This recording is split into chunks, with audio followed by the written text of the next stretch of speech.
नमस्कार, बहुत बहुत स्वागत है आपका। आप देखना शुरू कर चुके हैं राष्ट्रपथ। आपके साथ मैं हूं अर्चना सिंह। आम आदमी पार्टी अरविंद केजरीवाल की दिल्ली सरकार का हाल ये कि हर कुछ दिन में एक नया घोटाला सामने आता है। ऐसा लगता है भ्रष्टाचार विरोधी आंदोलन से निकली पार्टी ने जब दिल्ली में सरकार बनाई तो मकसद था सिर्फ घोटाले करना और इन घोटालों के लिए नए नए तरीकों को इजाद करना, वो भी लोगों के हित के नाम पर। क्योंकि सरकार है तो जाहिर सी बात है लोगों के हित की बात करेगी। लेकिन हर कदम पर एक घोटाला, इतना घोटाला कि दिल्ली सरकार की जगह अगर आप किसी से कहें घोटाले वाली सरकार तो वो समझ जाएंगे कि आप किसकी बात कर रहे हैं। आपको सरजी का नाम लेने की या दिल्ली सरकार या आम आदमी पार्टी सरकार का जिक्र करने की जरूरत ही नहीं पड़ेगी। लोग अपने आप समझ जाएंगे कि जिक्र किसका हो रहा है। अब 500 करोड़ का एक नया घोटाले का आरोप लगा है आम आदमी पार्टी पर, जो किया गया महिला सुरक्षा के नाम पर। 2019 में दिल्ली सरकार ने दिल्ली में चलने वाली बसों और टैक्सियों में पैनिक बटन अनिवार्य कर दिया। नियम इतना कड़ा कि आपको फिटनेस सर्टिफिकेट गाड़ी का तभी मिलेगा जब गाड़ी में पैनिक बटन लगा होगा। ये पैनिक बटन क्यों लगा था? इसलिए कि अगर कोई महिला गाड़ी में, बस में या टैक्सी में सफर कर रही है और उसे ऐसा लगे कि कोई असुरक्षा की भावना लगे या उसको लगे स्थितियां ठीक नहीं, उसको कुछ खतरा लगे, कुछ परेशानी हो, तो वो पैनिक बटन दबाए और उस तक मदद पहुंच जाए। ये सिंपल कॉन्सेप्ट था। लेकिन हुआ क्या, ये आप जानेंगे तो आपको आश्चर्य होगा। ये सुनकर आपको लगेगा दिल्ली सरकार कितनी संवेदनशील है, अरविंद केजरीवाल को महिलाओं की कितनी चिंता है। पर दरअसल ये चिंता सिर्फ अपने लोगों की जेब भरने की है। और आम आदमी पार्टी सरकार संवेदनशील है तो सिर्फ घोटाले के नए नए तरीके इजाद करने के लिए। ट्रांसपोर्ट विभाग के इस नियम के तहत टैक्सी में पैनिक बटन लगाने के लिए 9,000 रुपए प्रतिवर्ष और बस में लगाने के लिए 22,000 रुपए प्रतिवर्ष की फीस तय की गई। यानी हर टैक्सी, हर बस को 9,000 रुपए टैक्सी और 22,000 रुपए बस को देना होगा। ये फीस 2019 से 2023 यानी 4 साल तक वसूली जा चुकी है। दिल्ली में अगर रजिस्टर्ड टैक्सी और बसों की बात करें तो तकरीबन 1.12 लाख रजिस्टर्ड टैक्सी हैं और तकरीबन 10,000 रजिस्टर्ड बस हैं। इसी आधार पर इस घोटाले को 500 करोड़ का घोटाला कहा जा रहा है कि हो सकता है घोटाला 500 करोड़ या उससे ज्यादा का भी हो। लेकिन बात सिर्फ यहीं तक नहीं है, बल्कि अभी और ट्विस्ट एंड टर्न है। गाड़ियों में पैनिक बटन लगाने का ठेका जिन वेंडर्स को दिया गया वो आम आदमी पार्टी से जुड़े हुए हैं। यानी सरजी सिर्फ शीश महल नहीं बनाते। शराब घोटाले में सिर्फ सरजी के शामिल होने की बात, मनीष सिसोदिया के शामिल होने की बात नहीं होती। वो सबका ध्यान रखते हैं कि बाकी हैं उनको भी मिलता रहे, ताकि सब शांति, सुख शांति से चलता रहे। तो आम आदमी पार्टी से जुड़े लोगों को वेंडर्स बनाया गया, उनको ठेके दिए गए। जो पैनिक बटन लगाए गए वो एकदम सस्ती क्वालिटी के हैं, एक तरह से डमी बटन है आप कह लीजिए, क्योंकि उनका कोई रोल ही नहीं है। लेकिन अगर बाजार से अच्छा पैनिक बटन भी खरीदा जाए तो एक्सपर्ट्स कहते हैं कि 500 से 600, बहुत अच्छा खरीदेंगे आप तो 500 से 600 तक आपको एक अच्छा बटन भी मिल जाएगा। अब आपको ये पूरा प्रोसीजर समझाती हूँ कि पैनिक बटन दबाने से लेकर मदद पहुंचने तक का पूरा प्रोसीजर आखिर क्या है। इसमें 3 चरण है। पहला पैनिक बटन, दूसरा कंट्रोल रूम और तीसरा पुलिस।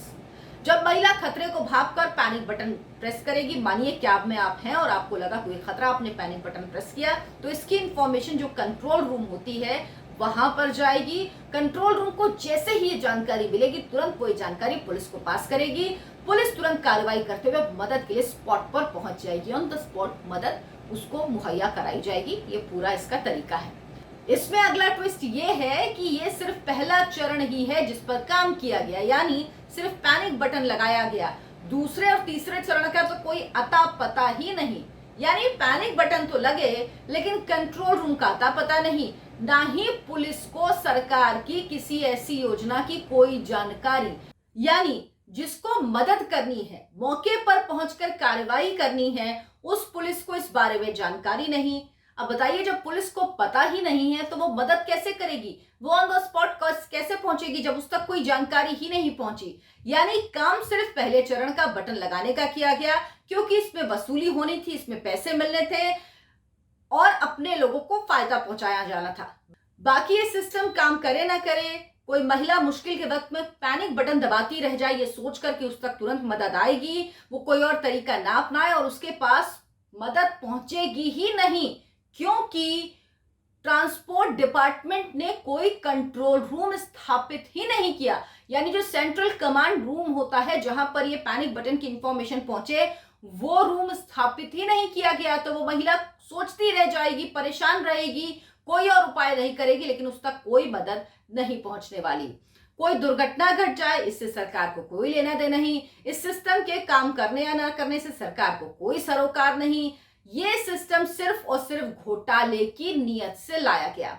हमेशा की तरह आम आदमी पार्टी इस घोटाले को झूठा और निराधार बता रही है, जो कि वो कहते हैं, और कह रही कि शास्त्री पार्क और कश्मीरी गेट में कमांड कंट्रोल सेंटर बनाए गए हैं। अब केजरीवाल जी, वाकई अगर कमांड कंट्रोल सिस्टम बनाए गए हैं तो उनका एड्रेस भी बता दीजिए, तस्वीर जारी कीजिए किस तरह से वहां काम होता है, डॉक्यूमेंट जारी कीजिए कि कब ये कंट्रोल कमांड सिस्टम बनाया गया, कितने लोग काम करते हैं, और बाकी के भी जो डिटेल्स हैं, किसके अंडर में है, ये क्या कुछ है, सारी डिटेल्स आप जारी करिए। दूसरी बात ये कि आप ये जानकारी दीजिए कि अभी तक कितने केस इस कंट्रोल रूम में आए, कितनी बार पैनिक बटन प्रेस करके मदद मांगी गई, कौन से वक्त में और कौन सा एरिया ऐसा है जहां पर सबसे ज्यादा ऐसे मामले सामने आए, यानी जहां पर सबसे ज्यादा महिलाओं ने मदद मांगी, जहां से सबसे ज्यादा शिकायतें आई हों, कितनी महिलाओं तक मदद पहुंची, और क्या कुछ ऐसे भी केसेस हैं जहां मदद नहीं पहुंच पाई या देर से पहुंची, और इन शिकायत के आधार पर कितने मामले दर्ज हुए, उन पर अभी तक क्या कार्रवाई हुई, और कितने केस को अभी तक सुलझा लिया गया है। अगर आप ये जानकारी सीक्वेंस में दे देंगे तो यकीन मानिए आपकी बात पे दुनिया भरोसा कर लेगी, वरना तो आपको लोग कहते ही हैं कि नटवर लाल की सरकार और वही आप करते रहते हैं। इस मामले में आपके बड़े मंत्री आतिशी आके कुछ बोल नहीं रही है, जिनको बोलना चाहिए, जिनके ऊपर अब ये जिम्मेदारी है, वो सोचेंगी मेरे वक्त में तो हुआ नहीं, जिनके वक्त में हुआ है वो बोले, वो जाने।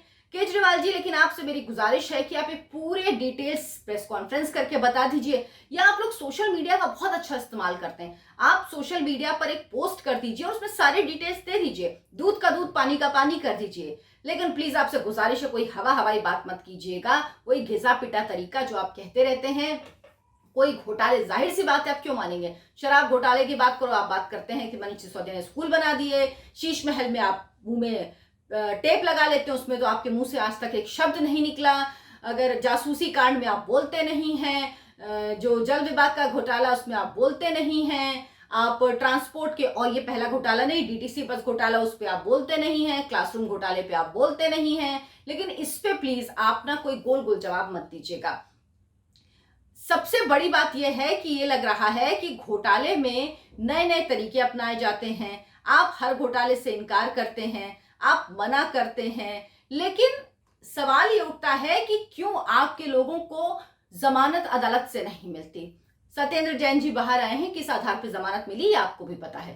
सत्येंद्र जैन जी को जमानत मिली है हेल्थ के आधार पर, इलाज कराने के लिए। मनीष जी अंदर ही हैं, उनको अभी तक बाहर निकाला, यानी एक हवाला कांड में, एक शराब कांड में आपसे भी पूछताछ हो रही है, तो ये सब कुछ चल रहा है। लेकिन अब इस मामले में क्या होगा, सवाल है। अब ये मामला लेफ्टिनेंट गवर्नर के पास बीजेपी लेकर जाएगी, उसने कहा है एलजी शुरुआती जांच कराएंगे, और ये जांच कौन करेंगे, दिल्ली के अफसर, जिनको लेकर अरविंद केजरीवाल ने इतना बखेड़ा किया हुआ है, अध्यादेश को लेकर घूम रहे हैं, राजनीतिक परिक्रमा कर रहे हैं कि भाई हम सपोर्ट कीजिए, राज्यसभा में गिर जाए, ताकि ये, वो इसीलिए क्योंकि वो चाहते हैं ये अफसर उनके कब्जे में रहे, क्योंकि उनको पता है अभी देखिए कितने घोटाले निकलते जाएंगे, और शुरुआती जांच अक्सर करते हैं, उसके बाद इसमें जो एजेंसीज होती हैं उनकी एंट्री होती है।